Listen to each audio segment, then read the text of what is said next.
ಆ ಕಡೆನೂ ಸಾವಿರಾರು ಮೀಟ್ರ್ ಮಾರ್ಕೆಟಿಗೆ ಬರಲ್ಲ.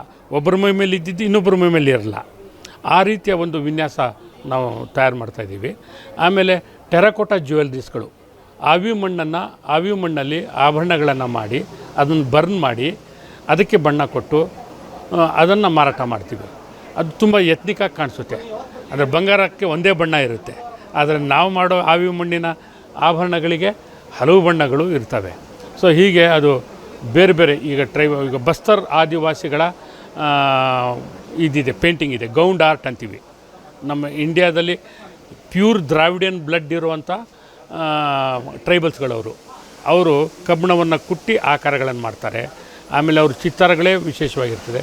ಟೋಟಲ್ ಎಜುಕೇಷನ್ ಅದು ಆ ಟ್ರೈಬಲ್ಸಲ್ಲಿ ನಾವು ನೋಡ್ಬೋದು. ಅವರೇ ಹಾಗೆ ಮನೆ ಕಟ್ಕೊಳ್ತಾರೆ, ಅವರೇ ಬಟ್ಟೆ ನೇಯ್ಕೊಳ್ತಾರೆ, ಅವರ ಆಹಾರ ಅವರೇ ಪುಕಾವಕ ಸಿಸ್ಟಮಲ್ಲಿ ಭತ್ತ ಬೆಳೀತಾರೆ. ಅವರು ಆ ಜೀವನ ಪದ್ಧತಿಯನ್ನು ನಾವು ಇಲ್ಲಿ ತಂದು ಪರಿಚಯಿಸೋದು ನಮ್ಮ ಮುಖ್ಯ ಉದ್ದೇಶ ಆಗಿದೆ.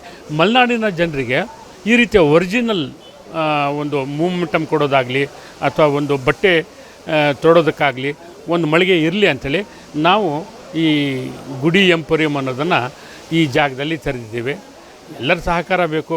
ಒಂದು ಸರಿ ನೀವು ಭೇಟಿ ಕೊಟ್ಟರೆ ನಿಮಗೆ ಗೊತ್ತಾಗುತ್ತೆ ಎಷ್ಟು ವಿನ್ಯಾಸ ಇದೆ, ಎಷ್ಟು ರೀತಿ ಇದ್ದಾವೆ, ನಿಜವಾದ ಎಷ್ಟಿದೆ ಇಲ್ಲಿ ಅನ್ನೋದು ನಿಮಗೆ ಅದನ್ನ ಹಾಕೊಂಡ ಮೇಲೂ ಕೂಡ ನಿಮಗೆ ಗೊತ್ತಾಗುತ್ತೆ.